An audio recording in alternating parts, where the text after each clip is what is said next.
All right, so we have just we just got past Shaper's Ripples. Fantastic chapter, S tier chapter, by the way. That was great. But real quick, run through the chapter like we always do. Clockwork. Just gonna move some stuff around too, just to have it be a bit more, not cohesive, but linear. So, everything happens as is. Lucia gets her new frame, right? They get their egg from Lamia, they smash a bunch of other stuff together with it, and they make the Omega Core, and now Lucia, finally, third member of Grey Raven, to get her virus-immune frame. She's doing her testing period, and, over the course of those couple of months, they notice that the Hetero Tower is also switching back to, its red state. And we find out later, of course, that red state is being caused by Agent Zero and Vonnegut fighting over the tower, right? When Agent Zero gains control, the tower goes red. When Vonnegut takes the back control, the tower goes back to being blue. Because also Cradle's destroying it at the same time. Right, because even though that's happening in the future, time flows differently inside the tower and outside the tower. The tower doesn't really obey time laws the same way. So even though it's happening in the future, they can see the effects happening in the past. The Hetero Zone is spreading super fast. There's this crazy surge of red tide that comes out of nowhere, which we find out later is caused by the rifts. And Commandant and Lucia enter the tower, and they fight their way to the top, and they end up fighting Cradle. And all of that takes 73 loops, right? It takes 73 loops for them to do all of that. And on that final 73rd loop, Vonnegut booms all of them out of the tower and throws them into Constellia. And then while they're in Constellia, Cradle kills them one more time. And then they end up on their 74th loop. And that is the very first scene of the chapter, right? Loop 74. So of course, Commandant talks about his weird visions that he's been seeing, and I'm definitely going to get into that because that's crazy stuff that's happening over there. But Commandant talks about his visions, he gets his memories back, they go over what happened, they see chaos, and they, go about their business trying to save the city and make their way back to the tower, because that's what they're trying to do right now, get back to the tower. Everything past that point, kind of simple. They fail to get past Cradle, they get betrayed by... what's her name? Yuko. Commandant jumps into the red tide. And that ends loop 74. So then we switch over to Cradle, which brings you to the Cradle section. We see that Ishmael was actually completely aware of everything that was going to happen the moment that the Dark Star broke out of Gestalt. And let me tell you, I was looking at Usubeni's stream, the guy I get my chapter stuff from, and there was a ton of just spelling errors and stuff. It was almost unreadable. That was ridiculous. I'm happy they fixed that, but Tokarev? What even? But we find out that Ishmael was 100% aware of everything that was going to happen the moment the star broke out of Gestalt, and then all of Stars Ensnared happens. Agent Zero switches over to Cradle. Cradle syncs up her memories. She finds out that Agent Zero, the Agent Zero within Cradle, finds out, who she is, how she came to be there, and she ends up going back into the tower, which they can do now because the clean zone is no longer 100% pure. She busts into the tower, she gets into a couple of fights with Vonnegut, and eventually she herself also gets thrown back into the past. Agent Zero goes back into the tower, she gets into another fight with Vonnegut and Chaos, and this time she manages to steal a bunch of memories from Chaos, and she can see pieces of Vonnegut's past through Chaos. And she finds out that Vonnegut, of course, was once Vanguard Team Member 7, Nemo. So, we see the final confrontation between Agent Zero and Dominic and the Vanguard Team members, and we see how, he went on his journey, kind of like how Lee did, making a bunch of trips into the tower, and every single time he went into the tower, somebody would sacrifice themselves to rewrite the rules of the tower, kind of like what Lee did, but instead it was a bunch of people who were rewriting the rules, and they used it to end up making the space that we see, which is the bridge across dreams, which is that little safe zone, that buffer zone between the gate and the other gate, which I will also get into later. So after all that, Cradle gets thrown back into the past. Lucia and Commandant, they wake up, they finish what they're doing. They get the mercenaries, they all go underground to the elevator. They fail to make it back to the rift. She kills the mercenaries, she kills Commandant, she kills Yuko. Lucia's key finally breaks, and that ends loop number 75. Yeah, that ends the 75th loop. So then that brings you to section 3, the Lucia section, where you learn that Lucia's future self kind of sent her back way more memories than she was being honest about, and she knows exactly how this is going to end. She saw the 9 different endings, which the only one we really care about is ending number 9, which is where she ends up, in the fog. So after her key breaks, she tries to go for one of the other endings where she returns to Babylonia. They save Commandant, but then she dies from chaos contamination, right, from the other timeline. But she goes outside and she finds the entire future is black and white, nothing in there, looks weird. She goes back into the tower, she fights Chaos a little bit, fights Vonnegut, takes Chaos hostage. She takes Vonnegut's terminal and, they go back into the past to try and, save everybody again. And this is where she sees something interesting. This is actually where we get a really interesting part that I will, of course, come back to later. We see this moment where Chaos and Commandant kind of went aside on their own. And then even in that flashback, there's another flash to somewhere else where Commandant is with who was most certainly going to be Ishmael. Then he wakes up back in the tower, he fuses with Chaos, and, that's all the memories that, Lucia can see. So, she makes her plan, she boots up the key, they're on loop number 76. They go through, they save all the people, she has her sweet moment with Yuko, she gets her froggy song, they have their final battle. Yuko makes her sacrifice, that was a crazy moment. For the last time, Commandant and Lucia, they fight their way into the elevator, they end up on the hidden floor, they fight their way back to the rift. Everybody's having a bad time because Chaos got slapped in the process.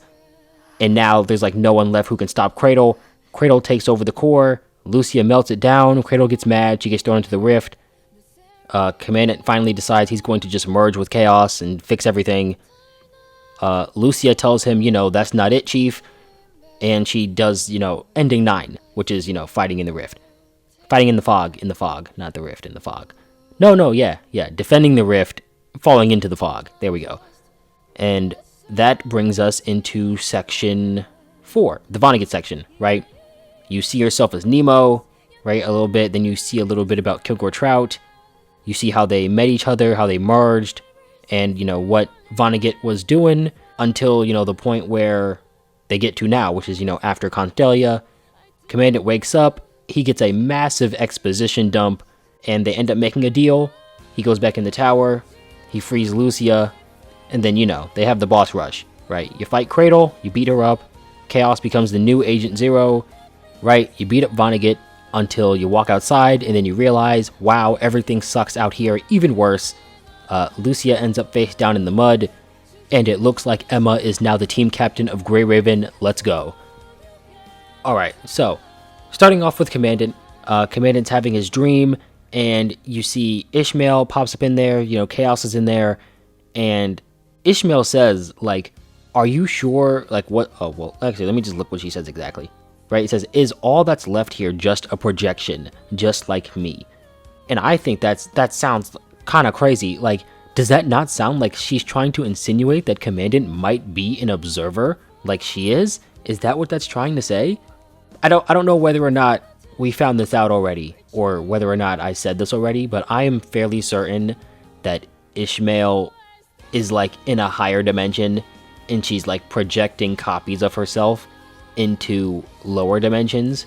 I don't know if I said that already. I can't remember what chapter would prompt me to say that out loud, but that's the conclusion I've come to. If she's saying that you're just a projection like me, that would mean the true Commandant is also in just a higher dimension. But of course, they also keep showing Chaos, and Commandant is most of Chaos's memory. So a really cope theory is that what it is somehow Chaos appears in a higher dimension, and the part of Chaos that is Commandant's consciousness somehow gets sent down to a lower dimension.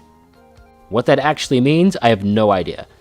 But it just feels like the type of like mental delusion that you would go through when your consciousness is being attacked by Agent Zero, because, you know, she's taking Agent Zero's authority and her mentality is kind of like fracturing, right? Her consciousness stability is like in the mud. Yeah, like with that being said, I really hope that's actually not the case. Well, the chaos thing would be super fucking cool, but I really hope that Commandant isn't an observer, because immediately all stakes in the game would be lost, which is why I don't really believe that's true, because I think if people said that, oh, turns out Commandant is an all-powerful observer and what we see is just a projection, I feel like the community would rage about that and they wouldn't be able to keep that like under wraps, and I would have heard about it by now, so I'm fairly certain that's not the case, but you know, I thought I'd still throw it in there. So another really interesting thing that we see happen to Commandant is that while they're trying to leave the tower, he actually gets kidnapped by Cradle, who is trying to use the like traits of the tower with stuff that happens in there being like permanent to try and kill him for good, to make sure that, you know, Lucia, you know, loses Commandant and that chaos can never be completed, because obviously Vonnegut needs Commandant in order to complete chaos. So chaos follows through and Commandant ends up in his own like death loop cycle, and in one of those loops he manages to find his way back to chaos, and that gives us to that really short cutscene that we saw. And I put this on everything. There is no way that's the full cutscene. There is for sure more to that cutscene that's going to be shown later. And personally, I believe the very next frame of that cutscene is you're going to see Ishmael show up on screen. And I think it's Ishmael, personally, because the only other like real time person that we know, person that like messes around with time, is Nanami. But Nanami can't travel through time. She just knows when to be and like where to be. But she for sure doesn't have the power to travel back in time, as far as we know. But Ishmael does. Okay, so what I think happens after Ishmael shows up is that she tells Commandant and Chaos like what's happening in the other timelines, and she like brings them over, probably either to the far future of this timeline, the punishing timeline, or she brings them over to the chaos timeline to see what happens when the mimetic is like left to its own devices and is allowed to like run free and run rampant. And she shows them that like, hey, this is the future that's going to happen to your world if you don't manage to stop this mimetic, follow this plan. And I think that's also where we get that conversation where they're looking at like the cocoon, and I'm like willing to bet that the cocoon is like the final phase of contamination, where all the data from that civilization is getting ready to get sent back to the gate, to that like civilization that's preparing for the heat death and like the reset of the universe.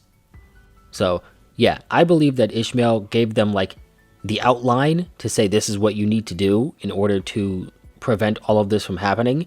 And the reason I think she got the motivation to tell Commandant all of this, because I don't think she cares about Commandant as like an individual. This is actually a big theory right here. But that part I think is Nanami, because we do see that Nanami does talk to Ishmael sometimes, like she did back in was it 18 or Arc Beyond. But she's asked Ishmael for help before, right? So I don't think she would be opposed to doing it again. But of course, I don't think it's the current Nanami, because, you know, everything is kind of like dead. So what I'm thinking is future Nanami, right?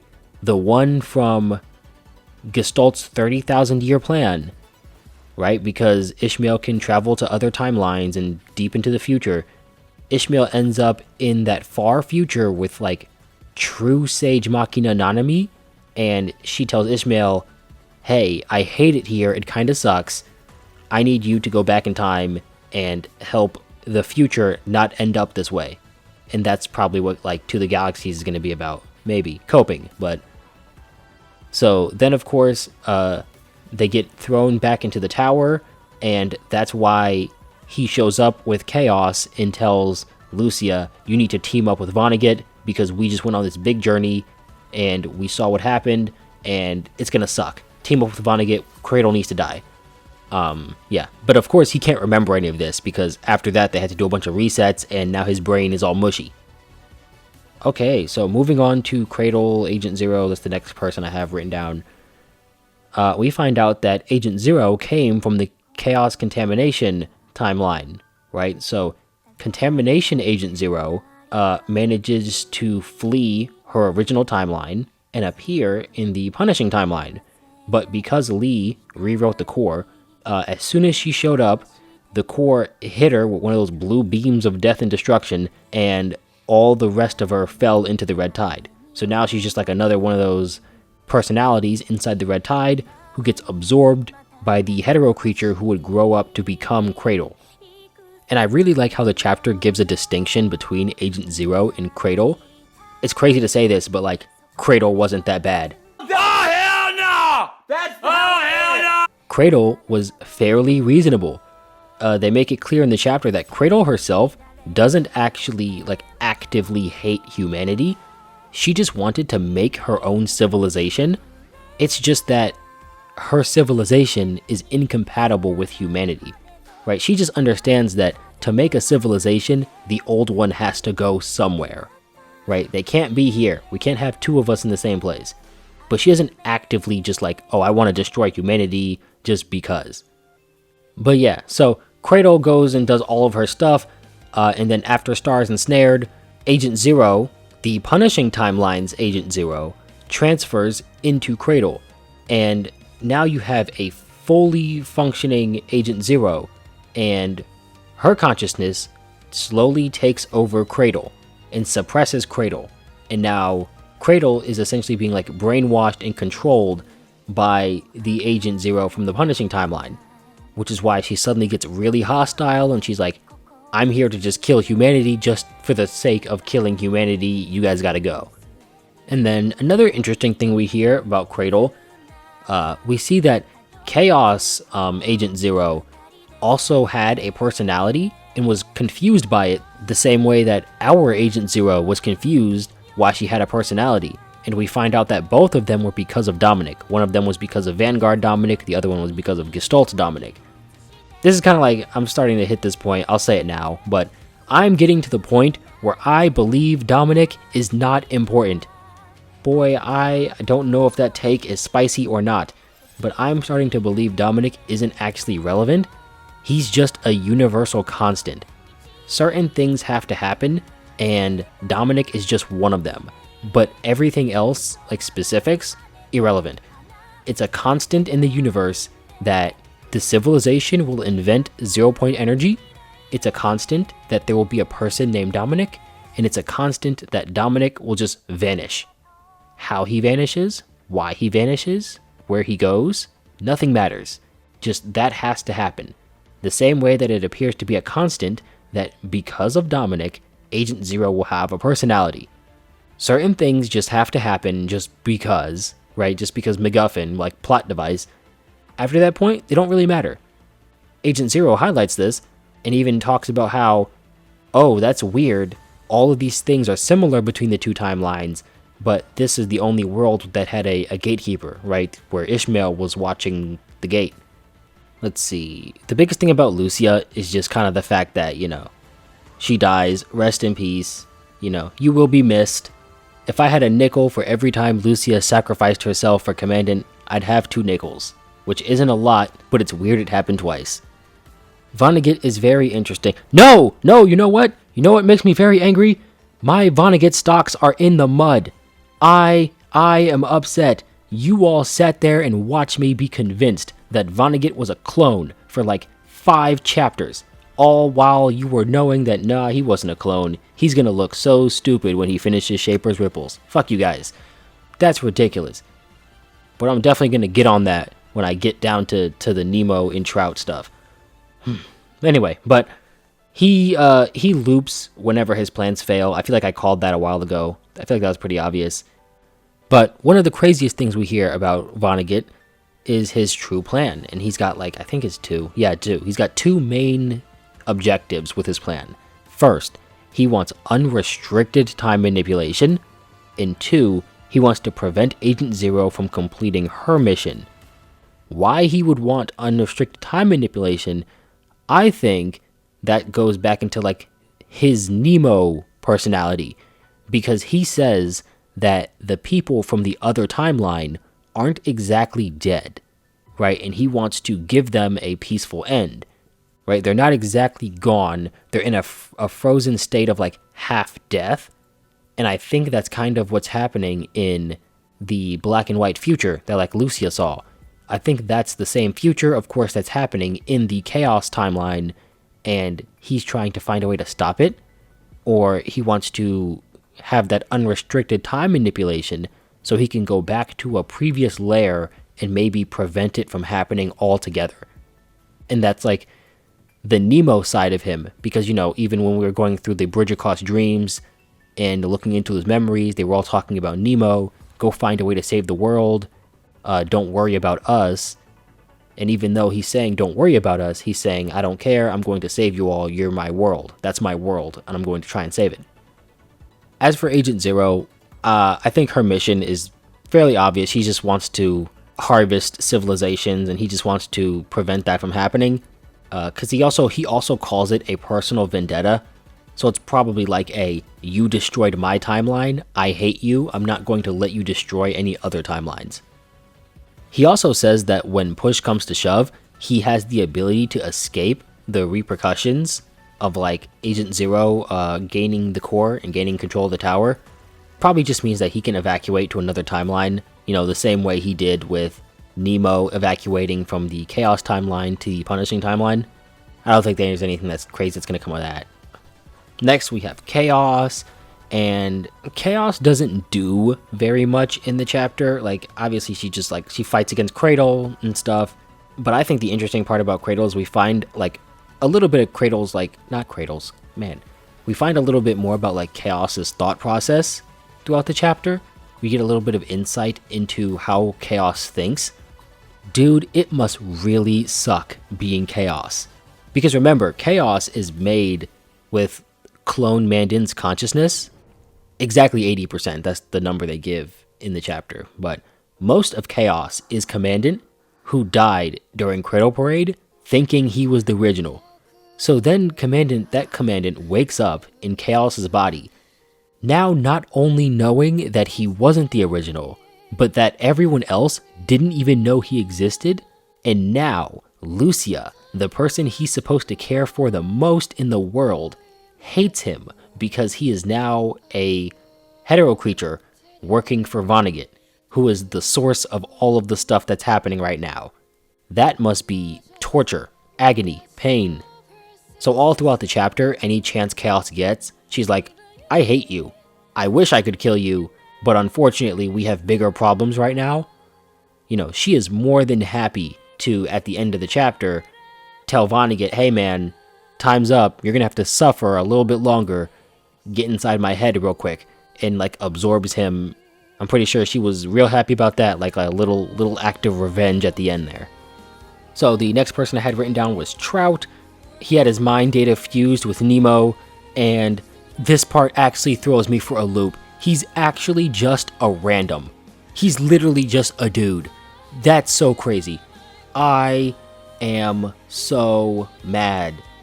I could have sworn, wasn't there a news clipping in Cradle Parade that said, oh, during the protest for Vonnegut, there was another individual who looked exactly like Vonnegut. I'm going to put that in if I can find it. I could have sworn there was something like that. They did nothing but tease that Vonnegut was a clone. And then, nope, we find out that this dude Trout is just a dude. He was just a guy. Nemo was like, hey man, the future is kind of cooked. Do you want to come help us? And Trout was like, yeah, sure, I'm not doing nothing tonight. I'll come help you save the future. Insane. That's actually crazy to me. On the other hand, we have Nemo, Vanguard team member 7. He was from the Chaos timeline. He worked in a hospital, and he encountered some symptoms of the Chaos contamination, but because of a couple of things that happened, like the hospital getting blown up, he was able to escape before he got like fully contaminated by it, which also shows us that you can be minorly contaminated by it, but it won't be like severe. So it's not like a flip a switch. It's like a slider, right? You can be a little bit infected or a lot infected. Mental wise, you kind of find out that he's a little suicidal. He does not like being alive. And that's actually the reason he joins the Vanguard team, is because they say that, hey man, we're going to need a sacrifice eventually. If you want to die so bad, at least die doing something like decent with your life. And then conveniently, he ends up being the one to live the longest, which actually goes into what I'm going to talk about a little bit later, but sacrifice is a massive theme in the chapter, and Vonnegut says that one of the biggest sacrifices you can make isn't actually dying, but living. And in Nemo's case, that's exactly what he got. The guy who wanted to die so bad turned out to be the last one. And everybody, all the other Vanguard team members, they put their faith in him, telling him to like save other worlds and stuff. So we have Yuko. She is kind of a siscon. In the early parts of the chapter, she is always talking about Chico, to the point where like other characters are like, hey man, can you stop talking about your sister for 5 seconds? It's kind of funny. But she is the rotten wood that Cradle was talking about, because she like refers to herself as rotten wood. You think of the Golden Age and you think of all this perfection and all the good stuff that's happening, but she's part of that like bad stuff that happens, right? She's like, people still suffer, even though the Golden Age is still kind of cool. People are always going to suffer. I'm just one of those people. I'm the rotten wood that's hiding beneath the the fancy covers and stuff. Oh, and earlier I mentioned the Curse Queller from Curse Waves. So when Yuko makes her sacrifice, she decides to give her life meaning. She wants to make her life meaningful, because she finds out during the chapter that her actions, directly and indirectly, end up hurting Chico, who she cares for very much, but it also ends up dragging down a bunch of other people. And, because Chico's injured, she can't get a specialized frame, and she can't do a lot of other stuff, and it all turns out to be like Yuko's fault. So she feels guilty, and she's like, wow, not only am I just a rotten wood for being useless, I'm also dragging other people down with me. So when she decides to take her own life, she is trying to give her life meaning. And that kind of parallels the Curse Queller from Curse Waves, which is why she was saying, I finally understand the decision your creator made. It's because, Curse Waves, the whole point of that was to try and stop the sound of the tide, right? You had to find a way to stop that sound of the tide. But because it's a roguelike, every time you make it to the end of the story, you just start the story over again. And in the final ending, you just realize that this will continue as long as I exist, because the entire world and the entire sound of the tide is for you, the Curse Queller. So the only way to beat the game is to not play. And so Curse Queller also decides to take their own life. And that essentially ends the world, and because the world no longer has a reason to exist, the sound of the tide stops. And that ends up being the only meaningful decision you can possibly make, because everything else would have become irrelevant, because you would just start the loop over. So I think that was really cool. There's a lot of side characters. Mona, she was just the one who helped Yuko get a job. Dominic, I already talked about all the Dominic stuff I care about. I hate that dude. Oh, there was one more part of Ishmael stuff that I didn't talk about. When Cradle gets to the tower, right, the very first time, they mention the fact that Ishmael is not there, right? She was there to stop Lee from getting to the core that one time, but now all of a sudden Cradle gets there and there's no Ishmael. And what they say is that Ishmael just feels no need to greet someone who's already bound to the gate. And they talk about 2 gates, but I think they're talking about this one as the entrance to the Bridge Across Dreams. I think it's saying that because Agent Zero is intrinsically connected to the tower, she can access the core whenever, so it doesn't really matter whether or not she allows her entry. But the important part is that she says she doesn't feel compelled to care for a future that's dormant to miracles. And I'm going to come back to that, because miracles is another massive theme in the chapter alongside sacrifices. No, wait, I finished. Never mind, I'm coming back to it right now. Okay, all throughout the chapter, everyone is talking about sacrifices and miracles. More specifically, that you can never get a miracle without a sacrifice, right? There's no such thing as a genuine miracle without a sacrifice. And if you have to sacrifice for it, then it's not a miracle. There's tons of examples of it being mentioned. Cradle talks about a sacrifice when she goes to fight Vonnegut the first time. Ishmael, like we just said, Ishmael was talking about a future that's dormant to miracles. Commandant talks about miracles at the end of the chapter. And what I think they're trying to get at here is that every event that has happened so far hasn't been a miracle. Even the ones that they call miracles in the game, they aren't actually miracles. They are very precise outputs that came from very specific inputs, right? Even if you say like the miracle of the clean zone, right? We know all of the exact factors that went into making the clean zone, from the shard that came from Nanami to, the tower getting there early. Everything is traceable, right? Nothing ever just happened, right? Even with like Imperia. Oh, Imperia was a miracle. Nope, it was the result of the sacrifices of the people in Atlantis. And now, all the way at the end of this chapter, oh, we got the core of the tower. It's a miracle. Nope, it costs you a sacrifice. It costs Lucia her life. So, in terms of what Ishmael's talking about a future dormant to miracles, it's that the future that Agent Zero would bring about isn't able to help Ishmael in her goal, which is, I'm not sure, but it's either preventing the black and white future that like Lucia saw, or preventing the heat death of the universe, something like that. And that's actually why she tested Lee. It's because Lee had the potential to help her fix one of those problems. But Agent Zero of course doesn't, so she's moved on. Alright, so just some other stuff that's not like character specific. What is the gate? Short answer, I have no idea. The long answer is, I really have no idea. But Vonnegut does mention that there are actually two gates. The Hetero Tower has a gateway, and that leads to another gate. Thank you, Kuro. That's so helpful for telling me the gate leads to another gate. But what it seems like is there's like the gate that connects the tower to somewhere, and the smaller gate is the one that she was going to let Lee walk through. And that leads to another gate where there is a civilization without life, which I'm thinking is either the chaos contamination timeline, probably not, right? Because no one there is alive, according to Vonnegut. They're in this like half dead, half alive state, which is why he's also trying to save them. Or maybe it leads to Ishmael's species or Ishmael's civilization, and she's trying to save them. I don't know. I'm gonna be honest, I have no idea.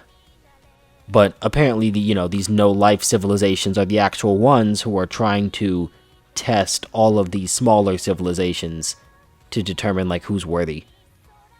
Alright, so some other random stuff that happened. I just know where to fit this stuff, but I've been talking about chaos contamination this whole time. So if you didn't catch what chaos contamination is exactly, what it is a temporal corruption.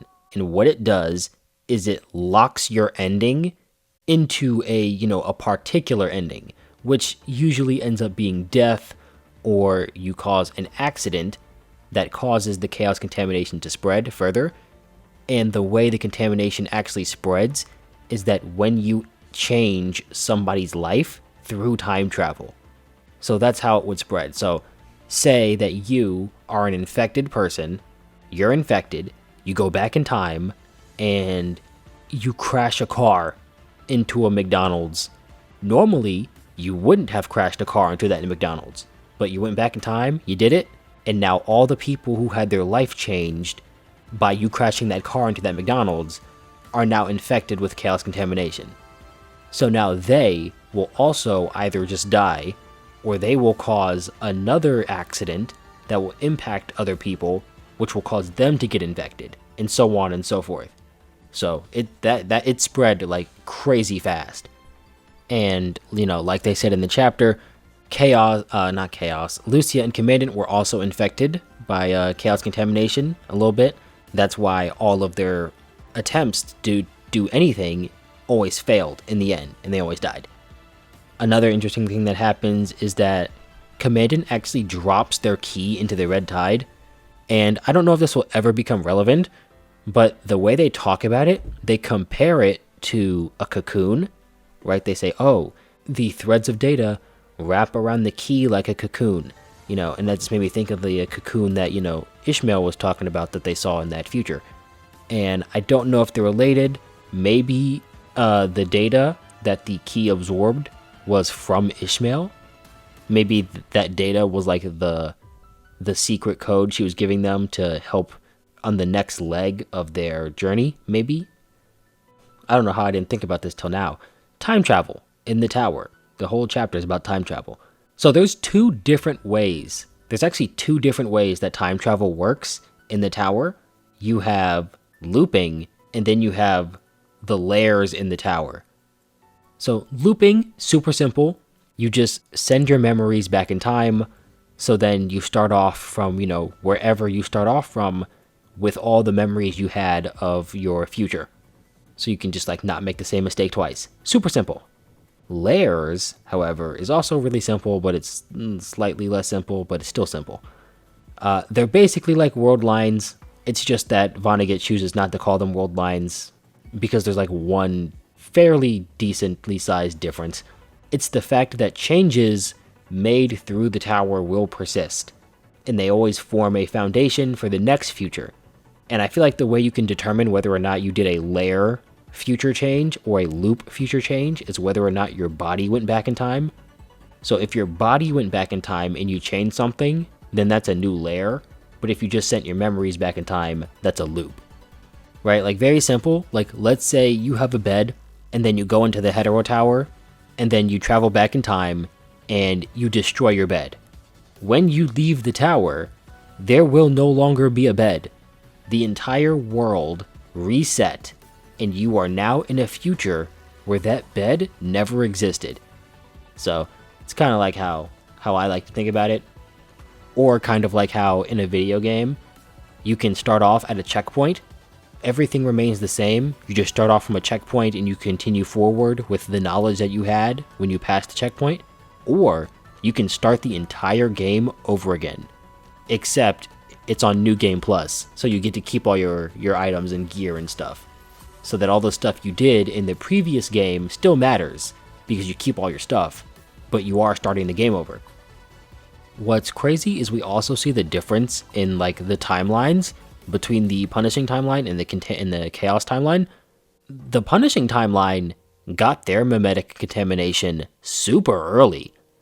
2197 is when it showed up, or 2198, one of those two, is when it showed up in the chaos timeline.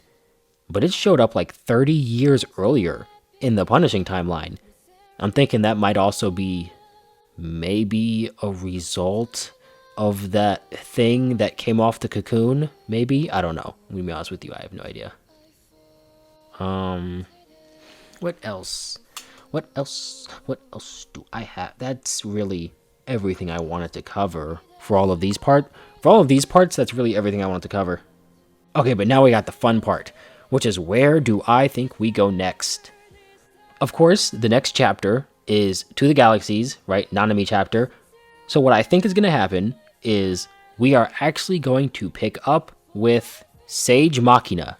Not our Nanami, Sage Machina Nanami from Gestalt's 30,000 year plan. And we're going to show up in that future. And we're going to see what it's like for Nanami in that future.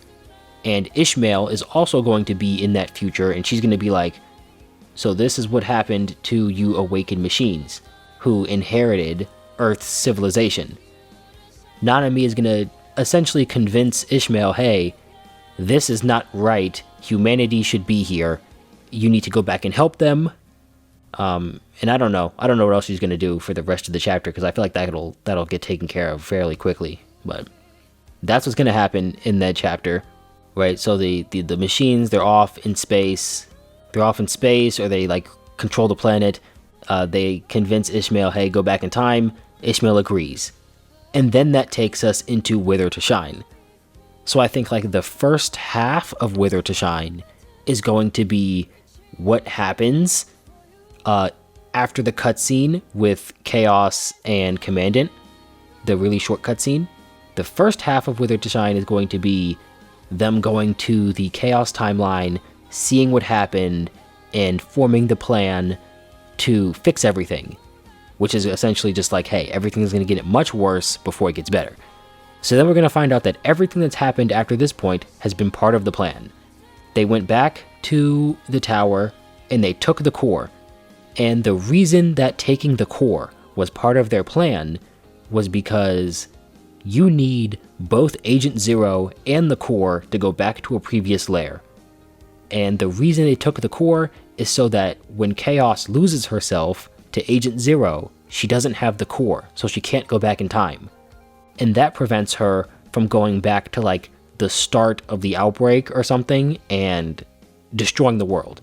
So instead, Chaos, Agent Zero, goes to the Chaos timeline to maybe siphon off like more data from the Chaos contamination.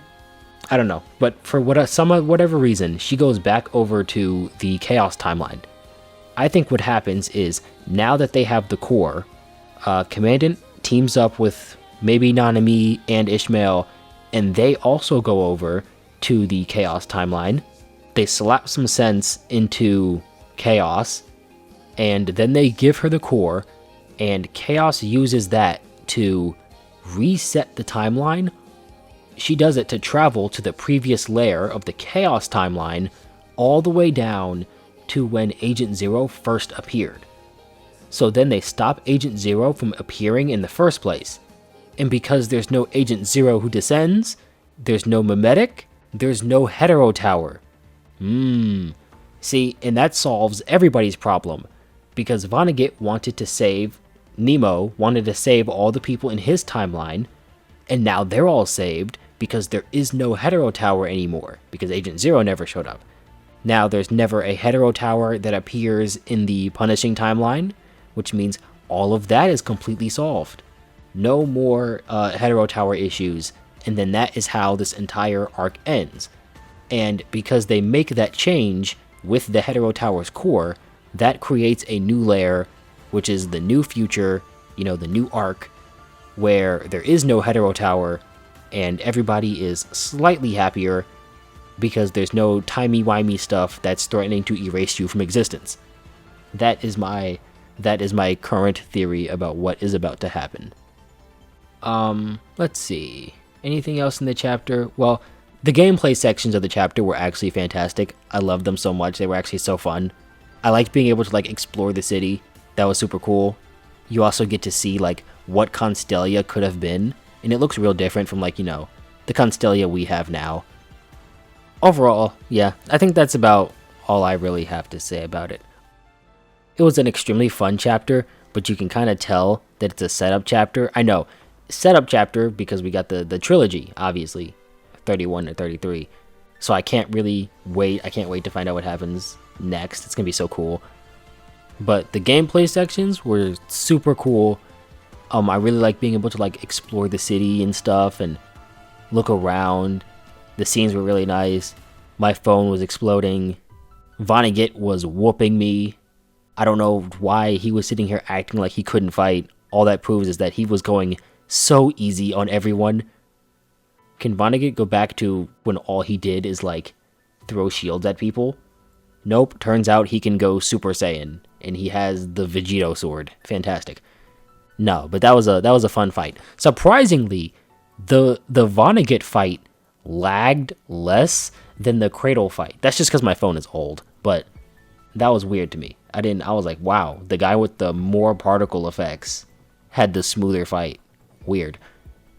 The music was great. What's it called? What's Instance Oath, the EP, the login theme for this patch was great. That's actually it's fighting really hard against Moonlit Occultation. They're fighting really hard for that number 1 spot, but it's definitely interchanging every 5 seconds. But yeah. And of course, if anybody noticed, wondering if this sounds a bit different, hopefully it should, because I finally got myself a proper mic. It's a cheap mic, It's not like some $20 mic, but just so I can stop having to like speak into my phone. So for sure, let me know how this sounds, if it sounds okay. I figured I would test it now on this video before I get to actually doing like To the Galaxies. So hopefully this doesn't sound too bad. Definitely let me know. I live and die on feedback, and yeah, that's about all I got. I don't know how to make outros.